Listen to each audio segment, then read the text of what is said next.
I'm Rachel, And I'm Amanda.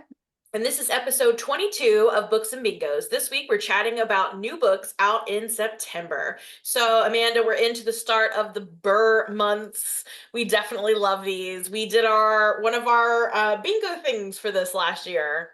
Yeah, I loved it because it wasn't just about books. It was also about experiences, which I'm also really here for.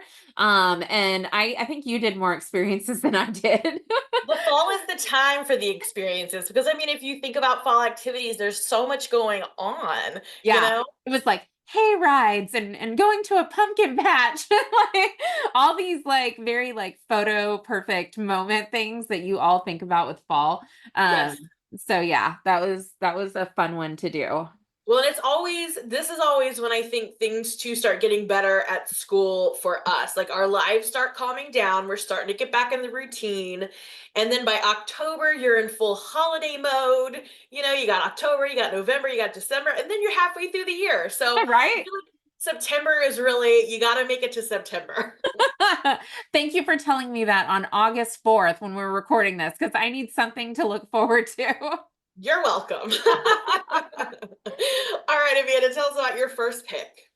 So my first pick is A Quick and Easy Guide to Coming Out by Kristin Russo and Ravi Teixeira.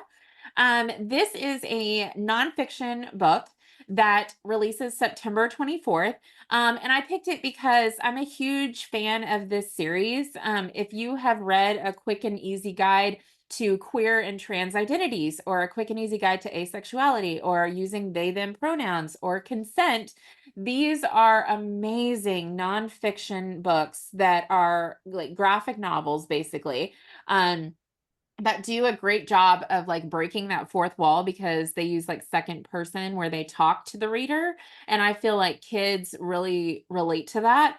I would say this would fall under the young adult category. I had to really dig to find like an age recommendation because it just said nonfiction everywhere. And I'm like, okay, but there's obviously like some things in nonfiction that we don't want to hand our, elementary or middle school kids. So this one said eighth grade and up. I finally found where the publisher had recommended that. So it is an 80-page quick read that deals with people that are in the LGBTQI plus community, whether they're queer, trans, questioning, everything in between. It is about how stressful and nerve wracking it can be to come out, and I feel like our teens and some of our tweens are definitely dealing with this issue. And they don't always maybe have a trusted adult that they can go to and talk about it with. So to have books like these in our schools for age appropriateness are very important. Kristin Russo, she, her pronouns, and cartoonist Ravi Teixeira, any pronouns, guide you through the process no matter where you are in the journey, from finding supportive resources to navigating awkward conversations and just embracing queer community and joy. It is just such a great how to guide, I guess, to coming out, and one that I wish was available when I was in high school and some of my friends were going through this journey. I wish I'd had the words and the resources as an ally to be able to support them in the best way possible. So the only content warning for this is going to be themes of coming out. If you are not in that place that you want to even think about it, just know that this is a resource for you when you are, or if you are ever ready to have that conversation with yourself about this topic. The squares would be LGBTQI plus theme, books in a series, and it is out in 2024. Perfect. I've seen a bunch of those and they're all very colorful, aren't they? Aren't those the They ones that are are. They colorful? have great illustrations. I actually don't know if they're all different authors. I think they are. But yeah, like it's just these great quick how-to like perfect for our teens that are going through stuff like this and want to make sure that we're being as inclusive and supportive and understanding also as adults. So highly recommend reading it at any age over eighth grade. Sounds good. All right, my next pick is Hope It All Works Out, a poorly drawn lines collection by Reza Farazmand. And this is an adult comic collection of the poorly drawn lines comics. I found these online originally, so I follow them on Instagram and see these all the time. And it's just so relatable. I made a note though that it's really more for adults, just in the aspect that it's kids aren't going to think these things are funny because they're not dealing with the types of things we're dealing with.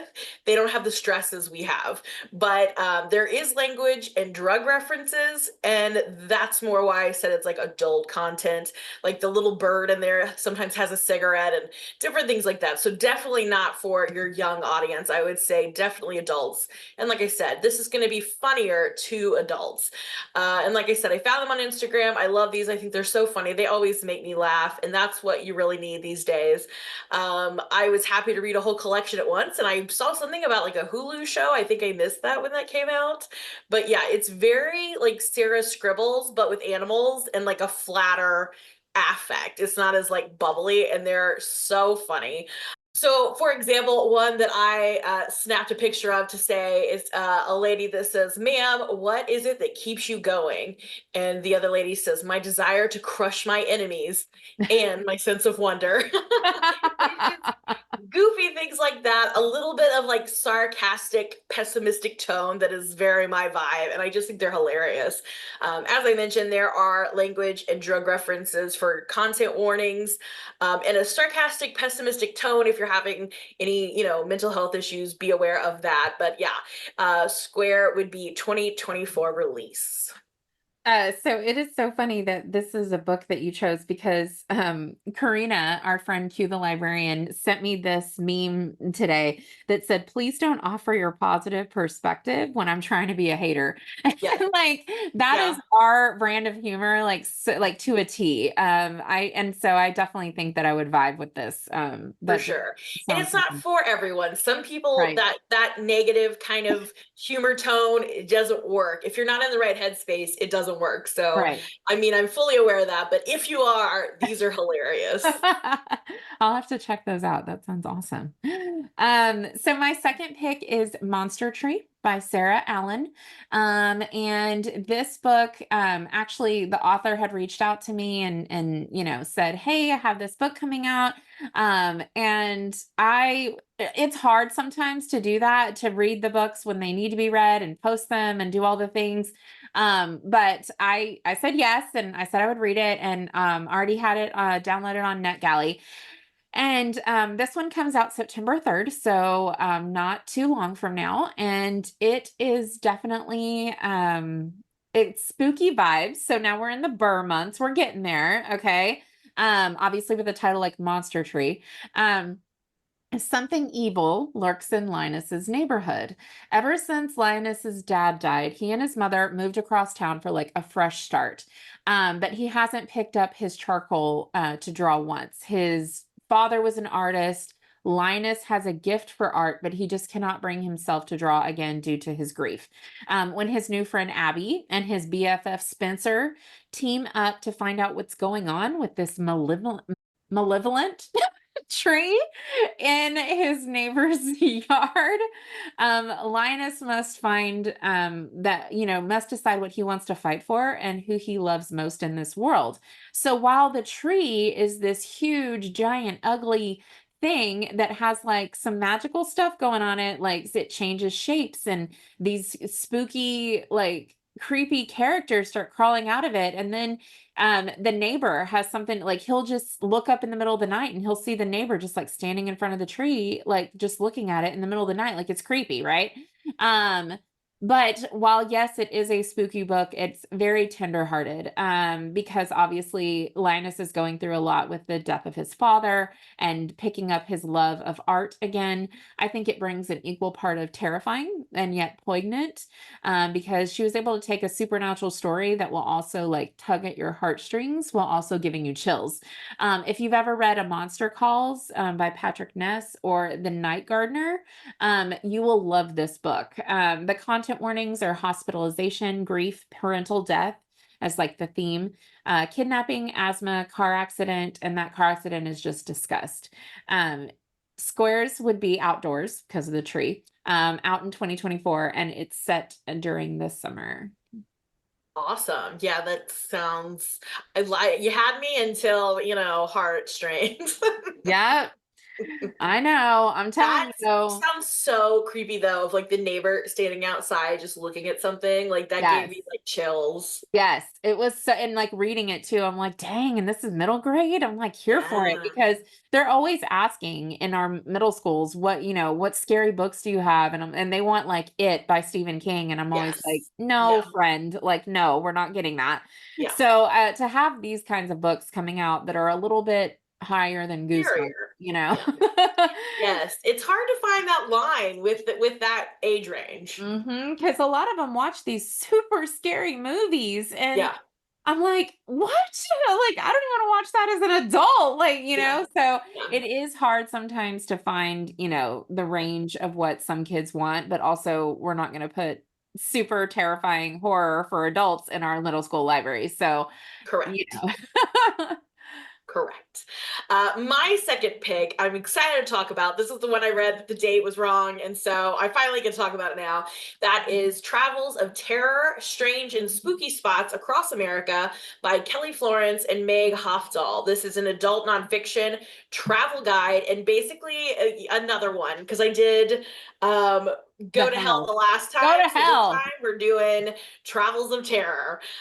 This one covers 12 different cities, including Salem, Austin, Portland, Oregon, Athens, Ohio, and St. Augustine, Florida.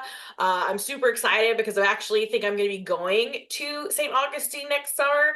So I'm going to be, taking note again of all these places. But basically, each city has quite a bit of information. I guess when going into this, I expected a little bit about a lot more cities, but instead we got fewer cities, but a lot more information. Of course, it's called Travels of Terror. So the highlight is on the spooky things that happen in that area, the most famous crime, horror books and movies that are set there. They usually do a hidden gem, what to do, where to eat, where to stay, and a list of some travel tips. One of my favorite elements they had in every chapter was a woman you should know from the city, which I thought was really kind of a fun twist to it. So I had to find the ones closest to both of us again. Obviously, Austin for you.